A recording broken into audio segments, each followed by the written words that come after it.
One. Good morning, YouTubers, friends, followers, subscribers, Trevorites, but mainly the subscribers, because you're the ones that keep the channel growing. We've got 85,500 plus new people on the channel, so thank you very much. But, as I say, if you're watching this right now and you've not yet subscribed, why not? It's free. Well, people, what a day yesterday. I started off yesterday morning, obviously I uploaded my video. As you all know by now, I had a long chat with a good friend of mine, Matthew, and he said, Trevor, what's happened to you is despicable. Dean Kane got in touch and other people got in touch. It was quite an overwhelming day with lots of people and lots of police officers as well, which is nice. So thanks to Harry Tang and his crew. But great day. So I didn't want to do it, but I felt the pressure of people wanting me to put out a video about the fundraising. I didn't mention other things in it, if I'm honest, because it would have lasted about 20 minutes, the amount of things that have been going on over the last decade or so. I did it. You get the gist of what's going on, and I appreciate all the kind comments. I didn't get a single negative, so I appreciate that. So today, Tuesday today, actually, right. The emails keep coming in. I do appreciate all the support from the YouTube world and stuff on here. And then last night I was lying on the sofa, sort of as you do, lying sort of watching the program but not really taking it in and all that crap that goes along with pretending to watch a movie because someone else is watching it. You have to pretend that you really enjoy it, you know. But yeah, and then my phone rang and I had a lovely call from Lawrence. Who said, Trevor, yes, this week, let's get the interview done this week on your channel. Let's get it smashed and all. And I'm like, okay, I'll design the thumbnail, Lawrence, and I'll send it to you to have a look at it. And he said, yeah, send the thumbnail to me. I'll have a look at it and give you the thumbs up or the thumbs down. So I spent about 20 minutes, truthfully, designing this beautiful thumbnail with all these different things on it. I sent it to Lawrence. And he sent me back a message saying, don't like it, it's a shit photograph, can you do another one? So then I had to design another thumbnail, which I got the thumbs up to. So we'll get that done. It will be before Sunday. Before Sunday, we'll smash that out. I'm still waiting out for timings from him.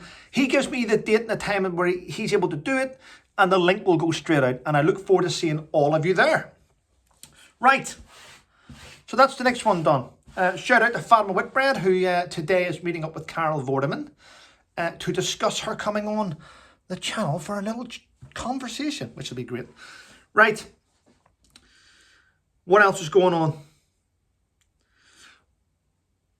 No, it's not SAS. Is it SAS? SAS? No, I'm a Celebrity. South African version goes out on the 24th of April, and Fatima is on that, along with Phil Tufnell and Carol Vorderman and several other people that you will recognise. So make sure you tune in to watch that. It will be exciting. And it's a different type of thing, she told me, because it's more of a competition. The one in South Africa is more of a competition, where the one in the jungle is just seeing who can sit and last the longest while the public vote them out. So this one should be interesting. So I'm going to watch that. Interesting. I'm also going to give a big shout out to Chris Ryan, the one that got away, ex-SAS, who sent me a lovely message last night about his new book coming out in June, is it? Yes. And it's a take on Zelensky and Ukraine, so it's going to be a fantastic book. So I'm looking forward to seeing that. And I'll share the link when I get it. But this morning I read something which was a little bit disturbing. For me, it felt disturbing.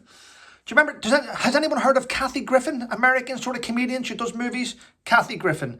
I will respond, because Kathy Griffin is that person who had a photograph taken where she held a mock head of Donald Trump with blood coming from his neck. Do you remember that photograph where she held it, I guess, here? Mocking the president? Well, she's released a statement and she has said that she reveals that she now suffers from extreme complex PTSD after nearly being cancelled for the Donald Trump photo. Can't get my head around that. So she suffers complex post-traumatic stress disorder because she nearly got cancelled for holding a mock decapitated head. She now suffers panic attacks, apparently. Wow, Kathy. I feel sorry for you. I feel your pain, Kathy. I feel your pain. It must be awful to suffer that type of traumatic experience, which gives you panic attacks. Imagine not being able to go into crowded rooms and sweating at night when you're sleeping and having nightmares and a skirt of bangs and, a skirt of seeing people walk past wearing different clothes and different languages coming at you, and you're starting to sweat, your mental health falls. It must be terrible to be nearly cancelled. Yes. Complete mockery, actually, Kathy. I think you're a despicable person for even saying that. Right. Make sure you're all sitting down right now, because this next bit, if you're standing up, may floor you. It may floor you.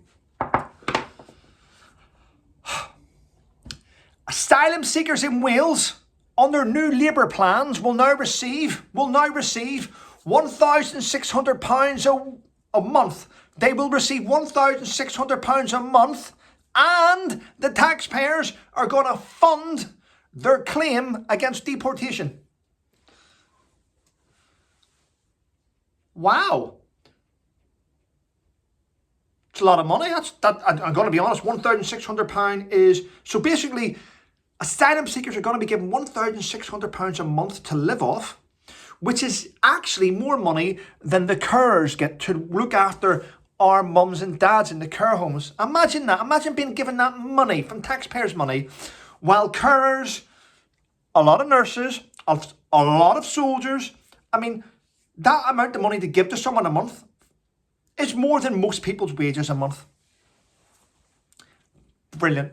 So while you're getting that money to chill out and do what you need to do with, you're also being funded to fight our own government against being deported. Wow, the United Kingdom is a shit show run by shit politicians.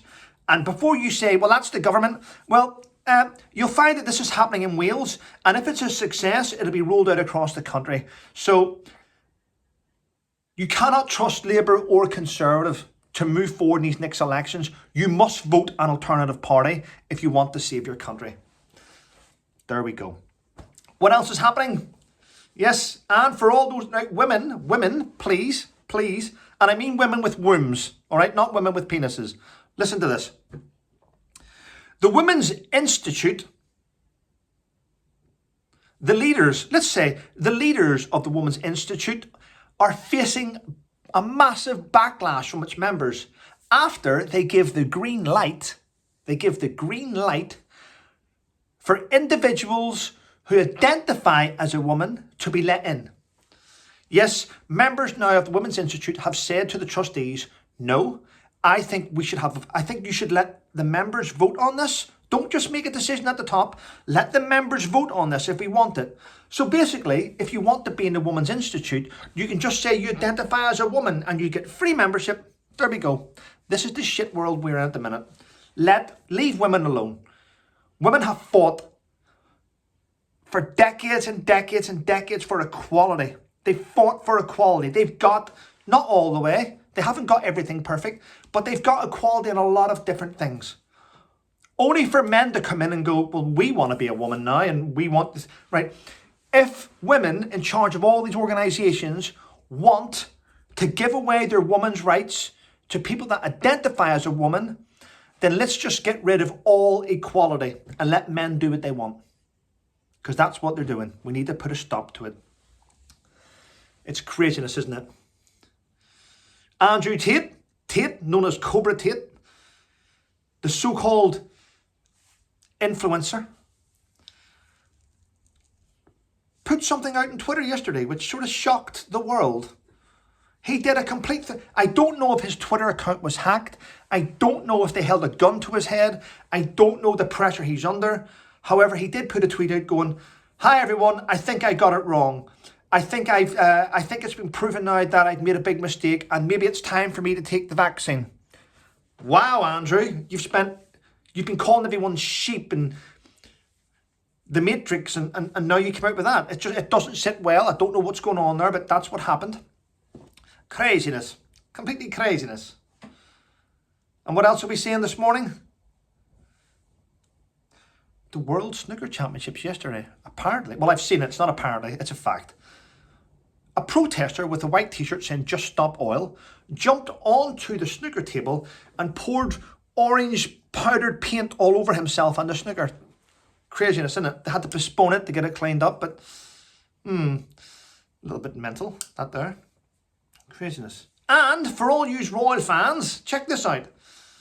King Charles is trying to reinvent coronation chicken. I don't know. So he's going to put out, him and his chefs are going to put out a new recipe for coronation chicken, just in time for his coronation. I would like to point out that it's already been done, Charles. It's already been done. You can't just change the flavours of something and call it Charlie, maybe. I don't know, but it's just mental. But listen, I'm going to shoot off now. Have a great day, everyone. I appreciate your support. To those of you that do support me on this channel, I do appreciate it. And we're going to keep moving forward. And make sure you check the subscribe button, because some people, for some reason, get unsubscribed without their knowing. Take care. Stay safe.